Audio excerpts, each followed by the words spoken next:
유다 사람의 조상들은 하나님을 버리고 다른 신을 섬겼고 그리고 율법을 따르지 않았습니다.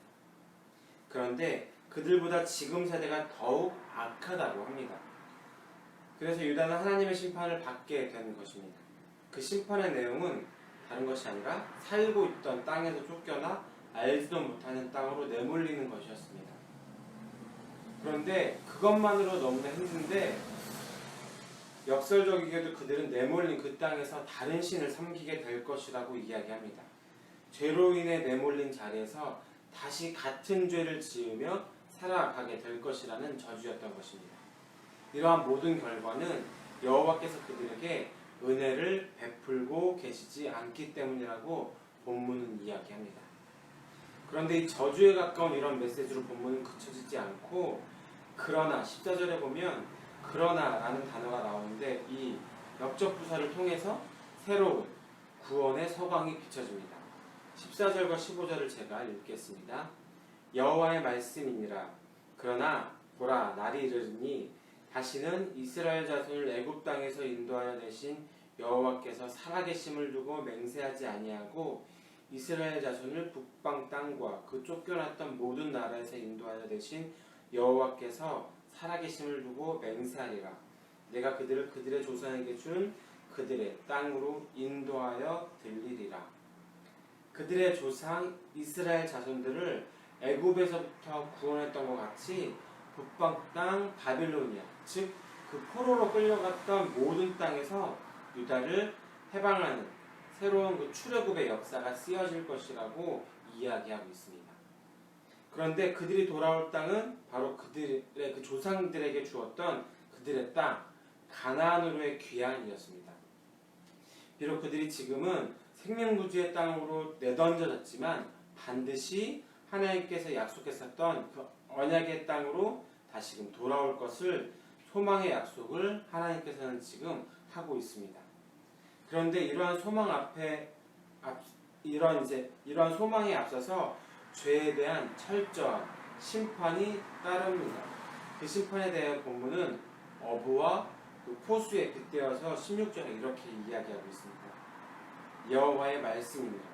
보라 내가 많은 어부를 불러다가 그들을 낫게 하며 그 후에 많은 포수를 불러다가 그들을 모든 산과 모든 언덕과 바위 틈에서 사냥하게 하리니 어느 누구도 여호와의 심판을 피할 수 없습니다.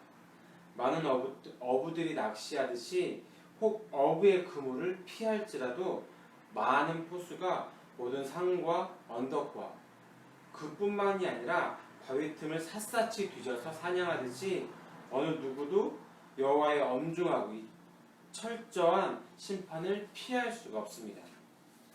그 이유는 다른 것이 아니라 그들의 죄악이 거룩하신 여호와의 목전에 이제 더 이상 숨겨질 수가 차오를 대로 차올랐기 때문입니다. 거룩하신 이 여호와 앞에 죄가 숨겨질 수 없기 때문에 여호와의 심판과 구원의 메시지에 있어 심판이 우선 되어야 된다는 것과 그렇게 될 수밖에 없는 이유에 대해서 18절은 이렇게 기록합니다. 내가 우선 그들의 악과 죄를 배나 갚을 것은 그들이 그 미운 물건의 시체로 내 땅을 더럽히며 그들의 가증한 것으로 내 기업에 가득하게 하였습니다. 우선 그들의 악과 죄를 2배로 갚게 됩니다. 유다의 철저한 심판이 완벽한 멸망을 의미합니다. 포로로 지내다가 가나안으로 들어가는 출애굽의 시대보다 더 극적인 회복, 다시 말하면 완전한 멸망에서 회복으로 이어질 것입니다. 이스라엘의 죄악으로 인해서 이 약속의 땅, 언약의 땅은 지금 더럽혀졌습니다. 그 미운 물건의 시체라고 18절에 표현한 이 표현은 여호와 앞에서 철저하게 무너지고 파괴되고 시체처럼 널브러진 우상들을 가리키고 있습니다. 우상들의 이 무너짐은 결국 그들의 무능함을 입증하는 것이었습니다. 하나님의 피조물에 불과했던 이 무능한 우상들을 섬기는 유다 백성들로 인해서 땅이 더럽혀졌습니다. 결국 땅의 정화를 위해서 유다의 백성들도 그리고 우상 더미들도 함께 이 땅에서 쫓겨나야 했던 것입니다. 이러한 과정 속에서 구원의 빛이 혈통을 넘어서 이방인에게까지 흘러가게 됩니다. 19절 하반절부터 20절을 세 번역으로 읽겠습니다. 여러분들은 눈으로 본인의 이 성경을 보시면 좋을 것 같습니다. 세상 만민이 모든 땅에서 주님을 찾아와 아뢰할 것입니다. 우리의 조상이 물려준 것은 거짓되고 헛되며 전혀 쓸모가 없는 것뿐입니다. 사람이 어찌 자기들이 섬길 신들을 만들 수 있겠습니까? 그것들이 어찌 신이 될 수 있겠습니까? 유다의 멸망과 회복의 과정을 지켜보는 세상 만민들에게 깨달음이 있습니다. 그것은 바로 자신들이 믿고 있는 것은 거짓이었고 헛된 것이라는 것입니다. 전혀 쓸모가 없는 것들이라는 사실입니다. 사람의 손으로 만들어진 우상, 그것이 어떻게 신이 될 수 있는가 너무나 당연함에도 불구하고 당연함을 깨닫지 못했던 사람들. 그래서 그것들은 자신들의 신이 될 수 없다라고 고백합니다. 결국 그들이 기대할 것은 예레미야가 고백하는 하나님뿐이었습니다. 19절 상반부입니다. 여호와 나의 힘, 나의 요새, 환난 날의 피난처시오. 여호와 나의 힘, 나의 요새, 환난 날의 피난처시오. 예레미야가 고백하는 하나님, 환난을 당할 때 그리고 힘과 요새, 피난처가 되시는 여호와였습니다. 그리고 그들을 향해서 친히 여호와께서 말씀하십니다. 덧붙여서 21절에 이렇게 마무리합니다.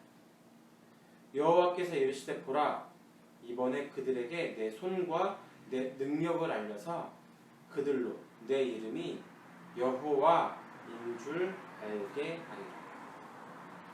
하나님의 손과 하나님의 능력, 즉 이스라엘의 귀환을 모두가 보게 될 것입니다. 그리고 그것으로 인해서 온 세상의 주인이 하나님이라는 사실을 깨닫게 될 것이라고 말하고 있습니다.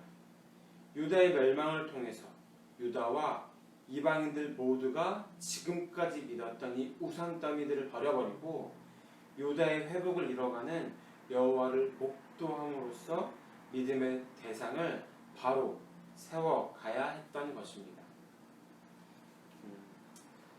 이것이 오래전에 다른 문화권에서 일어난 사건들, 이야기들이지만 이 시대를 살아가는 우리에게도 마찬가지입니다. 한 사람 아담으로 인해서 온 세상 가운데 사망의 권세가 자리 잡았습니다. 그리고 모든 사람이 이 사망의 권세를 피할 수 없게 되었습니다. 그런데 한 사람, 예수 그리스도께서 단번에 죽으심으로 말미암아 의의 몸이 되는 은혜를 입게 되었습니다. 죄로 인해 멸망과 은혜를 통한 회복은 우리에게 선택해야 할 것을 이야기하고 요구하고 있습니다. 유다의 백성들과 같이 우리를 삼키려 죄가 엎드려져 기다리고 있는 이 문을 열어야 될 것인가? 아니면 밖에 서서 예수님께서 두드리고 계신 이 문을 열 것인가? 어느 문을 열어야 될 것인가는 너무나 잘 알지만 우리의 행동들 역시도 어떠한 문을 열지에 대해서 선택해야 합니다.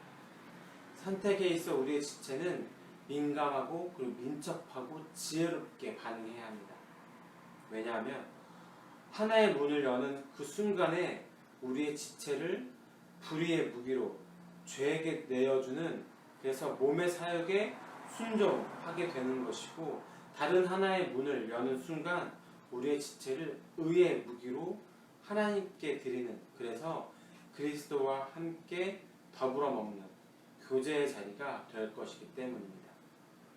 우리가 이런 선택에 앞서서 우리의 지체를 의의 무기로 하나님께 드리게 될 때 비로소 세상의 그 나를 지배했던 그 죄의 세력으로부터 약화되고 주님의 은혜가 크게 내 안에서 나오게 될 것이고, 그것이 내 안에서 강화될 것을 소망합니다.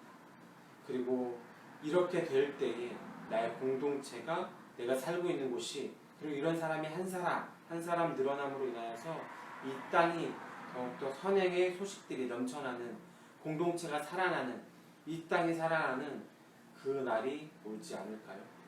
그러기 위해서 그 선택 가운데 지혜로운 선택을 할 수 있는 우리 모두가 되어야 될 것입니다. 기도하도록 하겠습니다. 하나님, 유다의 멸망을 보면서 이방인들조차 자신의 신이 거짓이었음을 깨닫게 되었고 참된 신이 하나님이라는 사실을 깨닫게 되었음을 다시 한번 살펴봅니다. 우리 또한 세상의 헛된 것을 따라 살지 않게 하시고 그것들은 도리어 사람이 다스려야 할 하나의 또 다른 피조물임을 기억하고 우리가 바라보고 섬겨야 하고 우리의 신으로 섬겨야 할 것은 창조주 하나님 여호와임을 그리고 그분만을 바라볼 수 있도록 허락하여 주시옵소서. 그러한 삶 속에서 우리의 지체를 의의 무기로 과감히 하나님께 드릴 수 있도록 우리가 용기 있게 선택하게 하시고 세상이 더욱 주의 은혜로 가득해지고 그로 인하여서 이 세상이 나로 인해서 우리 각각으로 인하여서 살아나는 역사가 일어나게 하시고 선행의 소식들로 가득 채워져 나가시도록 하여 주시옵소서. 이 모든 말씀 예수님의 이름으로 기도했습니다.